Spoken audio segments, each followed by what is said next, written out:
Are you in your second trimester of pregnancy and you're about to schedule your anatomy scan and you're feeling kind of nervous and unsure what they're even looking for? We're going to be covering that in this video.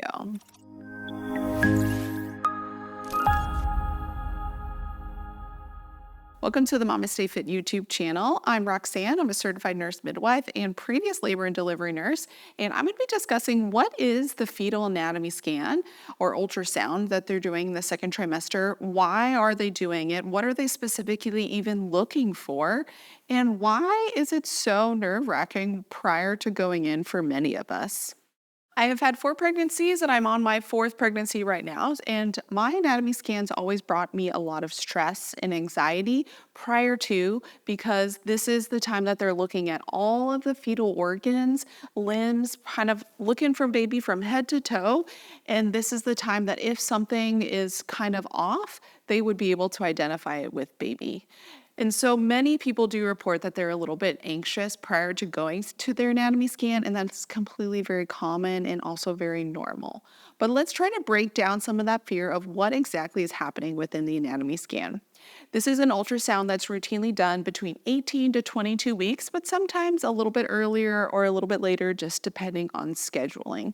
The ideal time to get an anatomy scan is as close to that 20-week mark as possible, because I do find that people who get their ultrasound sometimes before that 20-week mark have to go back for a rescan because they weren't able to see all of the features because of baby's position, because they're just a little bit smaller, or just due to like the placement of baby and the size of baby.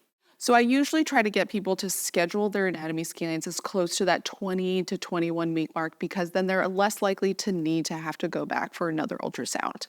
So again, for this anatomy scan, this is when they're looking from literally the top of baby's head all the way to their feet. They're looking at all of their limbs, so their arms, their hands, their fingers, their toes, all of the bones that are in their skull, their facial bones. Is their palate intact? Is the nose there?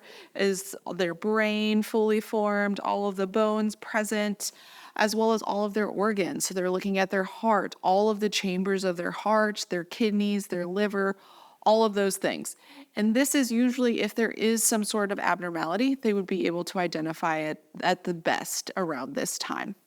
Most of the time, they're not able to visualize either the spine or the heart, that I'm finding they're needing to go back and get a rescan.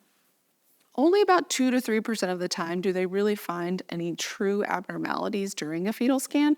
So knowing that can sometimes help take away a little bit of the fear going into your anatomy scan. So some of the key things that they're looking for, other than just their features, is they're also doing a growth scan just to see how big is baby measuring, kind of like within a normal amount, or is baby measuring very small or very large. So a fetal growth scan, and they do this based off of certain measurements. So like the size of baby's head circumference, as well as, in this circumference is from like the front of baby's head to the back of baby's head, their femur bones, which is the big large bone that connects from the pelvis to the knee, as well as their abdominal circumference. So all of these measurements give them kind of an idea of how big baby is, and is that aligned with your due date. It is important to note that the fetal growth can be off a little bit. So if they're not doing serial growths, I wouldn't get too concerned if your baby was measuring really large or really small, unless your provider is concerned. Other things they're looking at is also like the shape of your uterus, as well as where is the placenta located. This is another thing that usually would be a reason that we would do a rescan, is based off of the placenta's location. So there are different places that your placenta can be located. It could be anterior, so to the front. It can be posterior, so more towards the back. Fundal, which would be more towards the top where the fundus is located, but it can also be what's called low-lying or placenta previa. And this is where the placenta is either very low, covering the cervix completely, partially covering the cervix, or just within 2 millimeters of the cervix. Those would all be indicators of needing to be rescanned. 90% of the time, that placenta will move away from the cervix, but ensuring that it has moved away, because if there is placenta previa or the placenta is very close to that cervix, normally the recommendation is to do a C-section. But this is always a discussion between you and your provider based off of your situation.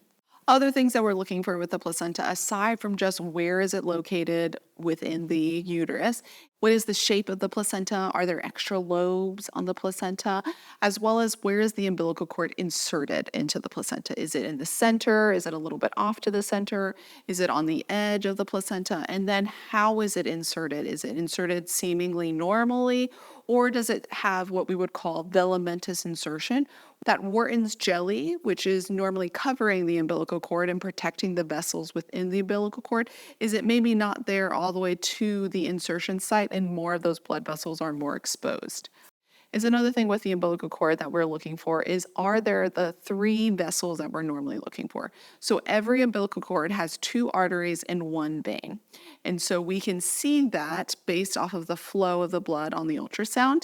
So we're looking to make sure that there are those 2 arteries and 1 vein, because sometimes there can be a single umbilical artery or only 1 vein. And this could affect the pregnancy sometimes, sometimes not, but they usually require more closer monitorings with these babies.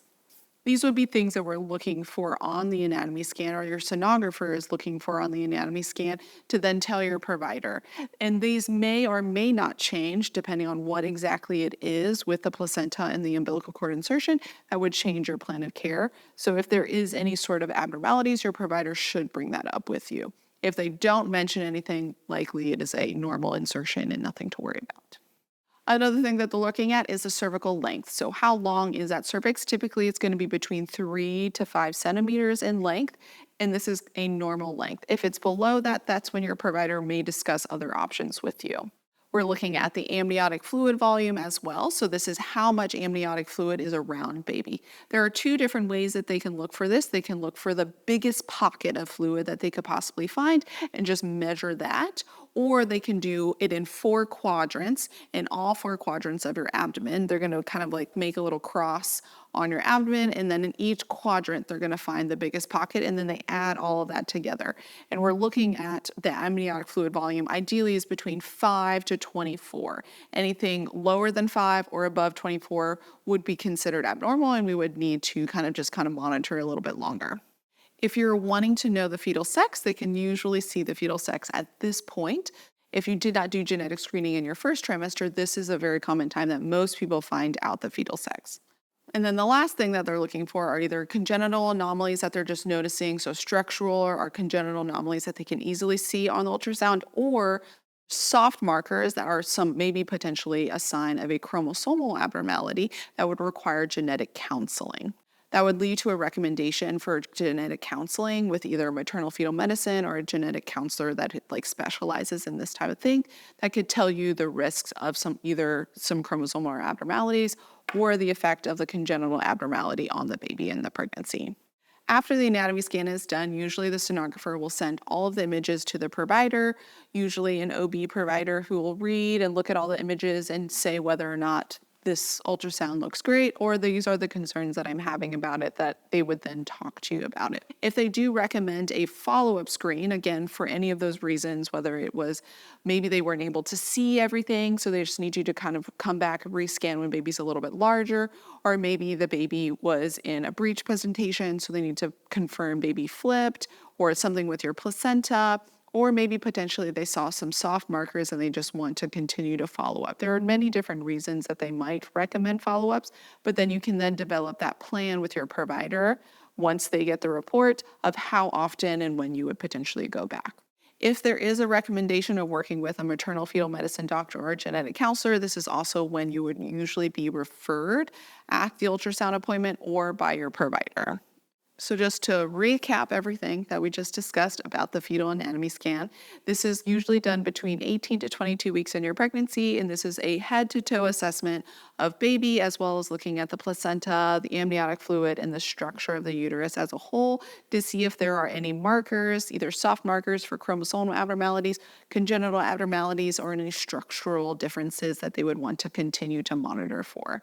Common reasons that I find that people have to go back for follow-up visits is because, one, they weren't able to see all of the things such as the heart and the spine, so they need to be able to verify that those structures are there, and so they just wait for baby to get a little bit larger and then they go back for a follow-up screen. Other reasons are maybe there's some soft markers for some chromosomal abnormalities or some congenital abnormalities that they want to keep an eye on and monitor for. If there's low or too much amniotic fluid based off of the placenta's location, or potentially maybe baby's growth was either too small or too large and they want to just kind of continue to monitor to make sure that baby stays on their own growth curve, or monitor to make sure that baby's not dropping off that growth curve. But it's still always recommended to have that conversation with your provider based off of what they were finding and your plans for your birth of how many ultrasounds would you like to do. But mostly 97% of the time, they don't find anything with the baby or the placenta, and it's just an exciting time that you are able to see your baby. They usually will be able to take some pictures. Sometimes they're able to get like that 4D, 3D type picture of your baby. And then if you didn't already know, you can find out the fetal sex if you were wanting to find out the fetal sex during your pregnancy. So if you had your anatomy scan during pregnancy, let us know how it went below so that other people can either hear the good and the bad. And if you're pregnant and looking for more support during your pregnancy, check out our online childbirth education course and our prenatal fitness options to help prepare your body and your mind for birth. And if you're in the postpartum, just looking to prepare for another pregnancy, but also recover from birth, check out our online postpartum education as well as our postpartum fitness programs. And you can check them all out at momstayfit.com. And as a thank you for listening to this entire video, you can use code YouTube10 to get 10% off. And if you have a topic idea that you're wanting a video on for pregnancy or postpartum, comment the topic below and I'll be sure to make a video.